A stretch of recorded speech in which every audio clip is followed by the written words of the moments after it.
মুন্সিগঞ্জের গজারিয়ায় বাল্কহেড বা বালুবাহী জাহাজের সাথে স্পিডবোটের সংঘর্ষে মারা গেছেন দুজন। এতে গুরুতর আহত আরও একজন।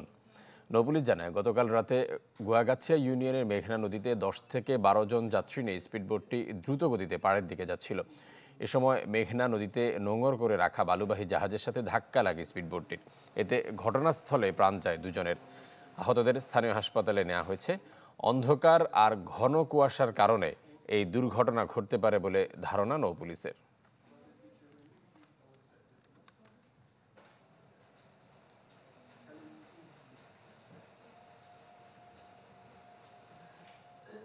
খেলার খবরে বলছি যে জাতীয় দলে আর ফিরছেন না তামিম ইকবাল। সামাজিক যোগাযোগ মাধ্যমে কথা নিশ্চিত করেছেন বাংলাদেশের সাবেক অধিনায়ক। শুক্রবার রাতে ফেসবুকে একটি পোস্টে তামিম জানিয়েছেন, লাল সবুজ জার্সিতে আর দেখা যাবে না তাকে।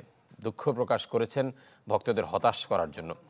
বিপিএল চলার সময় সিলেটে নির্বাচকরা আলোচনায় বসেছিলেন তামিমের সাথে। সেই সময় সিদ্ধান্ত জানানোর জন্য কয়েকদিন সময় চেয়েছিলেন তামিম।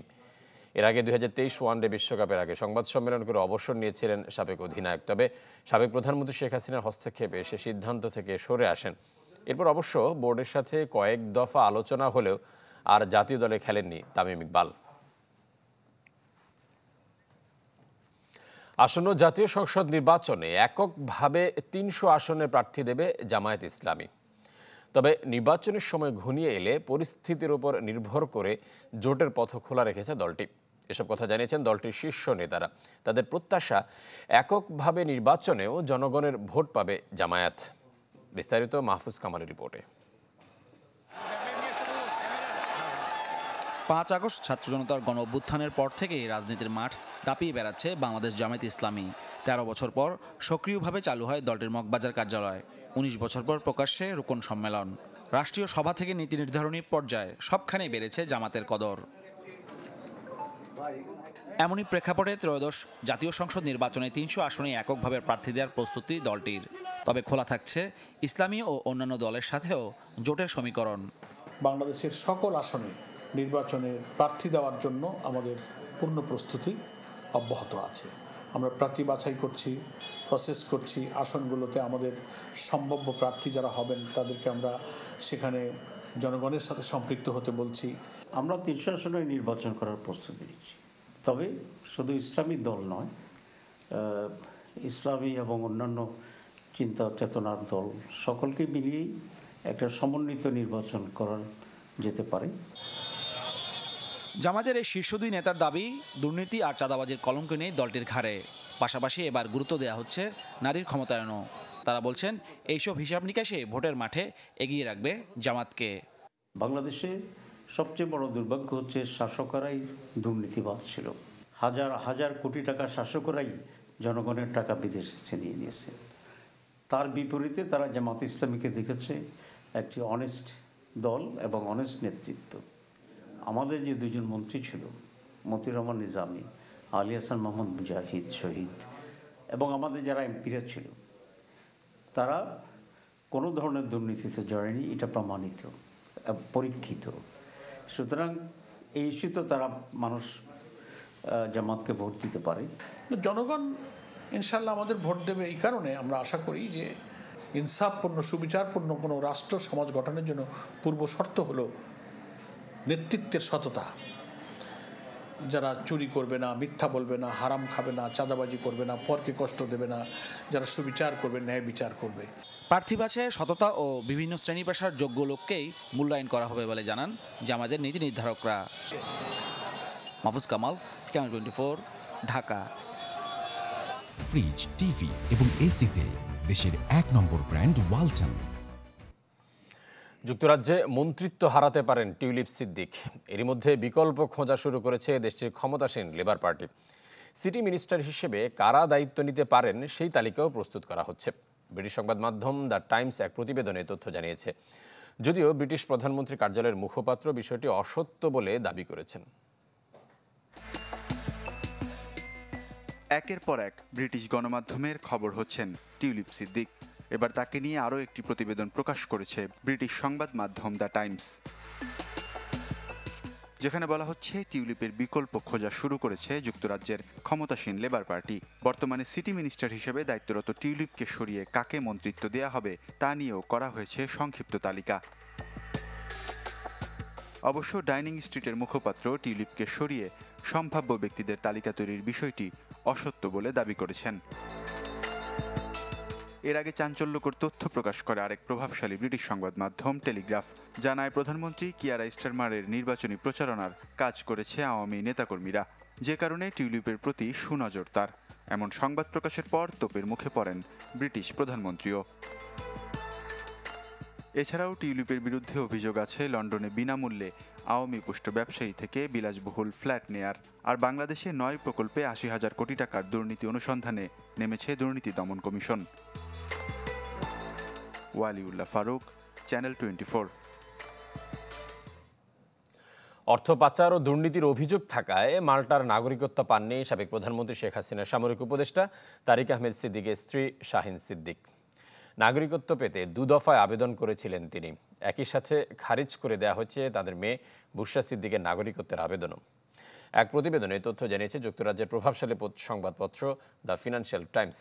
শাহিন যুক্তরাজ্যের অর্থ মন্ত্রণালয়ের অর্থনীতি বিষয়ক মন্ত্রী টিউলিপ সিদ্দিকের চাচি। ফিনান্সিয়াল টাইমসের প্রতিবেদনে বলা হয়েছে 2013 সালে শুধু শাহিন সিদ্দিক মাল্টা নাগরিকত্বের জন্য আবেদন করেছিলেন, তবে সেই আবেদন নাকচ করে দেয় হেনলি অ্যান্ড পার্টনার্স।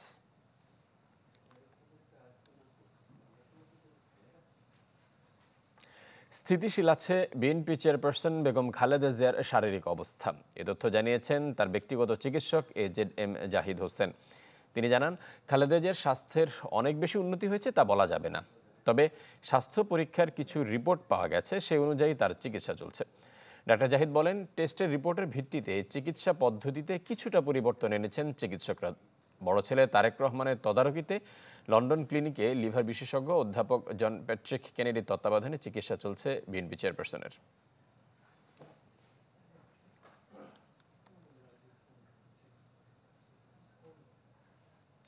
15 বছরে দেশের সব প্রতিষ্ঠান ধ্বংস করেছে আওয়ামী লীগ, এ মন্তব্য করেছেন বিএনপি মহাসচিব মির্জা ফখরুল ইসলাম আলমগীর। আহ্বান জানান নতুন বাংলাদেশ গড়তে সবাইকে একসাথে কাজ করার। দলটির আরেক নেতা আমির খসরু মাহমুদ চৌধুরী বলেন, খালেদা জিয়ার বিদেশ যাত্রায় কেউ -2 আশা থাকলে তা পূরণ হবে না।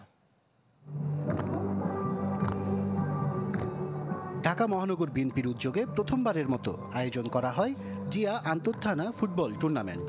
উদ্বোধনী অনুষ্ঠানে যোগ দেন বিএনপি মহাসচিব। এ সময় মির্জা ফখরুল ইসলাম আলমগীর বলেন, তরুণদের মাদক থেকে দূরে রাখতে খেলাধুলার বিকল্প নেই।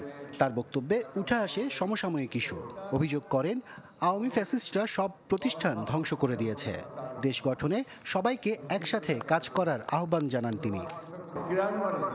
আমাদের যে জিনিসটা সবচেয়ে বেশি দরকার তা হচ্ছে একটা অরাজনৈতিক একটা ঐক্য। আসুন আমরা আমাদের ভারপ্রাপ্ত চেয়ারম্যান তারেক রহমান সাহেবের যে স্বপ্ন, সেই স্বপ্নকে বাস্তবায়িত করার জন্য আমরা একটা নতুন বাংলাদেশ নির্মাণের জন্য আমরা সবাই একসাথে একযোগে কাজ করি। এদিকে যুক্তরাষ্ট্র থেকে আসা বিএনপি সহ অঙ্গ সংগঠনের নেতাকর্মীদের সাথে নিয়ে জিয়াউর রহমানের সমাধিতে শ্রদ্ধা নিবেদন করেন বিএনপির স্থায়ী কমিটির সদস্য আমির খসরু মাহমুদ চৌধুরী। বলেন, খালেদা জিয়ার বিদেশ যাত্রায় কেউ যদি -2 আশায় থাকে তা কখনো পূরণ হবে না। সবচেয়ে জনপ্রিয় নেত্রী, সবচেয়ে জনপ্রিয় নেতা তারেক রহমান আজকে বাংলাদেশে। বাংলাদেশ তাদের অপেক্ষায় আছে, থাকবে। এখানে -2 কথা যারা বলে, এগুলো তাদের ওই আশা জীবনে পূরণ হবে না। ওইটা এরশাদ পারে নাই, ওইটা 111 পারে নাই। আর এখন তো বিএনপি আজকে তার চেয়ে অনেক বেশি শক্তিশালী দল। গণতন্ত্র ফেরাতে নির্বাচন হবে প্রথম সংস্কার বলেও মন্তব্য করেন আমির খসরু। নির্বাচন হচ্ছে প্রথম সংস্কার। আশরাফুল আলম আকাশ, চ্যানেল 24, ঢাকা। এটা তো আন্দোলন তো আমরা করি। এই মেয়ে সস খাবে, প্রাণ সস? আরে দুষ্টু খাবে, এই নাও। মজা না? খেলে মুখে লাগাবে। তোকে আর দিব না। একা একা খাচ্ছো, শেয়ার করবে না? সবকিছুতে শেয়ার হয়, সসের বসে হয় না। তাজা টমেটোতে তৈরি মজাদার প্রাণ মিনি সস। প্রাণ সস, সসের বস। ঢাকা মেডিকেলের মর্গে পড়ে থাকা ৬টি মরদেহ জুলাই গণঅভ্যুত্থানে নিহতদের, যাদের একজন নারী, বাকি ৫ জন পুরুষ। তাদের বয়স ২০ থেকে ৩০ বছরের মধ্যে। প্রাথমিকভাবে তথ্য নিশ্চিত করেছেন বৈষম্য বিরোধী ছাত্র আন্দোলনের জুলাই গণঅভ্যুত্থান বিশেষ সেলের সম্পাদক হাসান ইনাম। ঢাকা মেডিকেলে সংবাদ সম্মেলনে অভিযোগ করা হয় মরদেহগুলোর ময়নাতদন্তে ভুল রিপোর্ট দেওয়ার। এ সময় পুনরায় ময়নাতদন্তের দাবি জানায় বৈষম্য বিরোধী ছাত্র আন্দোলনের বিশেষ সেল। তারা জানায় ডিএনএ রিপোর্টের সঙ্গে মিলিয়ে মরদেহ পরিবারের কাছে হস্তান্তরের সর্বোচ্চ চেষ্টা করা হচ্ছে। এ সময় নিখোঁজ সদস্যদের পরিবারকে যোগাযোগ করতে পরামর্শ দেওয়া হয়।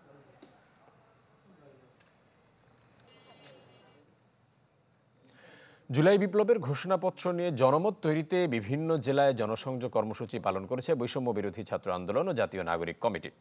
জুলাইয়ের প্রেরণা দিতে হবে ঘোষণা, এই স্লোগানে ভোলায় জনসংযোগ ও লিফলেট বিতরণ করেন নাগরিক কমিটির মুখ্য সংগঠক সার্জিস আলম। বলেন, ২৪-এর অভ্যুত্থানের ঘোষণাপত্রে সবার আগে শেখ হাসিনার বিচার দেখতে চায় জনগণ। লিফলেট বিতরণ করা হয় সিরাজগঞ্জ ও ঝালকাঠিতেও। উত্তরা পূর্ব থানা থেকে পালিয়ে যাওয়া সাবেক ভারপ্রাপ্ত কর্মকর্তা শাহ আলমকে গ্রেপ্তারে রেড অ্যালার্ট জারি করেছে পুলিশ। সাময়িক বরখাস্ত করা হয়েছে ২ পুলিশ সদস্যকে। এই ঘটনায় যোগসাজশ ও পুলিশের গাফিলতির প্রতিবাদে থানার সামনে বিক্ষোভ করেছে ছাত্র জনতা। আলটিমেটাম দেওয়া হয় ৩ দিনের মধ্যে তাকে গ্রেপ্তারের।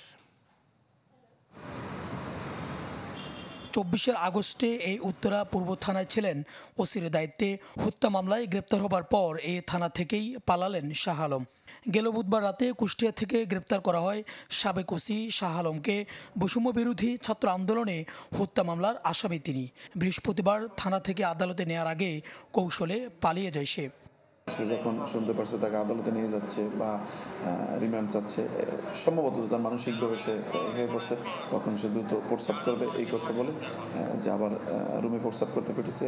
প্রস্রাব করে বের হয়ে ওই অফিসার পাশে আরেকজন আবার কাগজ রেডি করতেছে, কথা বলছে, ঠিক রুম থেকে বের হয়েই সে কৌশলে শট করছে দৌড় দিয়ে।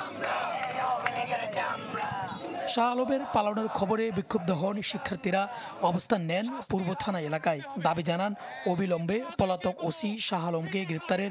বৈষম্য বিরোধী আন্দোলনের নেতারা অভিযোগ করেন যোগসাজশে পালানোর সুযোগ করে দেওয়া হয়েছে তাকে।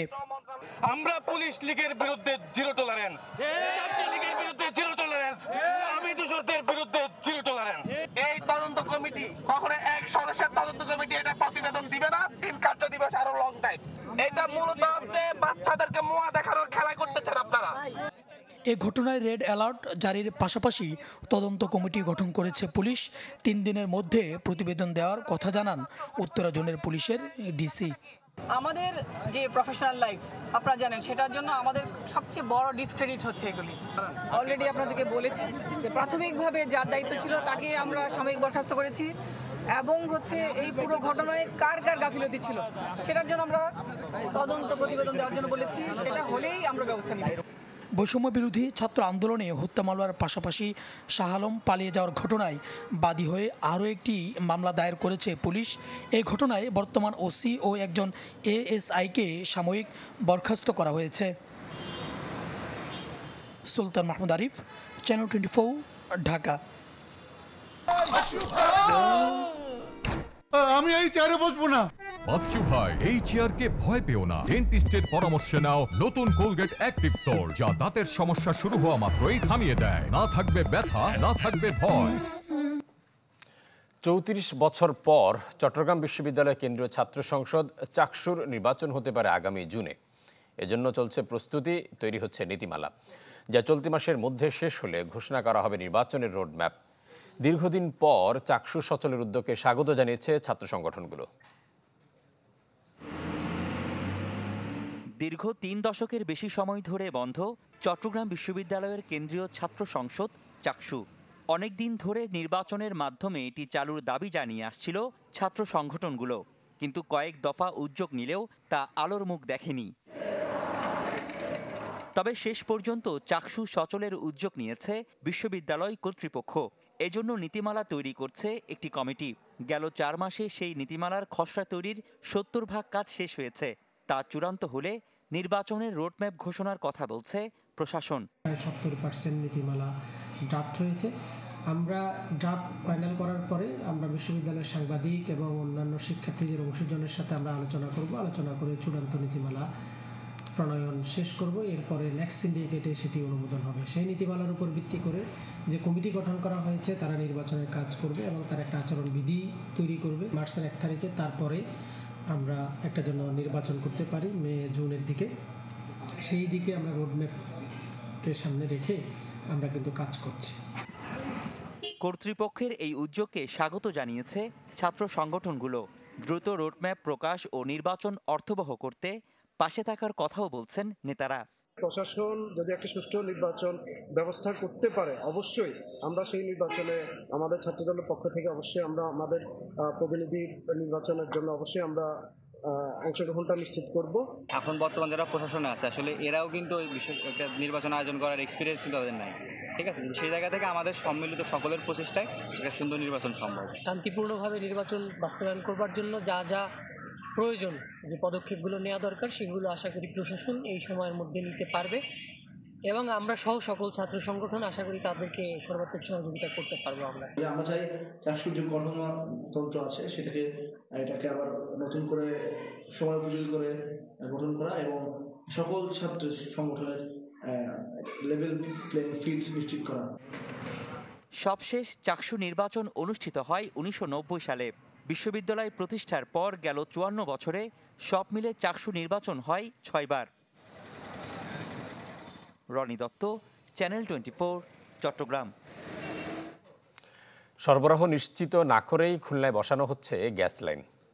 10 কোটি টাকার এই প্রকল্প নিয়ে দেখা দিয়েছে প্রশ্ন। এর আগেও 2টি বিদ্যুৎ কেন্দ্রে গ্যাস দেওয়ার জন্য পাইপলাইন বসানো হয়েছিল, কিন্তু কাজে আসেনি তা। খুলনার আড়ংঘাটা থেকে শিরোমণি বিসিক শিল্পনগরী পর্যন্ত বসানো হচ্ছে গ্যাস বিতরণ পাইপলাইন। বিসিকের 2টি শিল্প কারখানায় গ্যাস দিতে চলছে কর্মযজ্ঞ। গত বছরের সেপ্টেম্বরে শুরু হওয়া কাজ শেষ হয়েছে 80%। 8 কিলোমিটার পাইপলাইন বসাতে খরচ 10 কোটি টাকা। গ্যাসের অপেক্ষা করছেন কারখানার মালিকরা। আমরা চাইবো যে পাইপলাইনের সাথে সাথে গ্যাসের সরবরাহটা খুব দ্রুত তার সাথে যেন আমাদের কাছে পৌঁছায়। গ্যাসের সমস্যাটা আমাদের দীর্ঘদিনের দাবি ছিল, যে দাবিটা আমরা রেসপন্স পাচ্ছিলাম না, কিন্তু রিসেন্টলি আমরা দেখছি যে পাইপলাইনের কাজ চলছে। আমরা খুব দ্রুত হয়তো বা গ্যাসের সংযোগটা পেয়ে যাব। এর আগে 2টি বিদ্যুৎ কেন্দ্রে গ্যাস দেওয়ার কথা থাকলেও এখনো বাস্তবায়ন হয়নি। এ অবস্থায় নতুন করে পাইপলাইন স্থাপনের যৌক্তিকতা নিয়ে উঠেছে প্রশ্ন। 10 কোটি টাকা খরচা করে যে গ্যাস পাইপলাইন আনা হচ্ছে, এটার যৌক্তিকতা কতটুকু এটা আমার বোধগম্য নয়। যদি গ্যাস সাপ্লাই করা না যায় তাহলে ট্রান্সমিশন লাইন দিয়ে কোনো লাভ হবে না, এটা একটা অপচয় মাত্র। তবে আগামী জুন মাস থেকে গ্যাস সরবরাহের আশ্বাস কর্তৃপক্ষের। গ্যাসের অ্যাভেলেবিলিটি তো অলওয়েজ আমাদের এলএনজি আনা বা এর উপর অনেক সময় তারতম্য ঘটে, তবে আশা করা যায় যে তার পরে দেওয়া যাবে আর কি, প্রাপ্যতা সাপেক্ষে। বিসিকের 2টি শিল্প প্রতিষ্ঠানে প্রতিদিন গ্যাসের চাহিদা 2.5 মিলিয়ন ঘনফুট, আর বিদ্যুৎ কেন্দ্র 2টিতে প্রয়োজন 178 মিলিয়ন ঘনফুট। মামুন রেজা, চ্যানেল 24, খুলনা। দর্শক, নিচে আরও একটা বিরতি, সাথে থাকুন।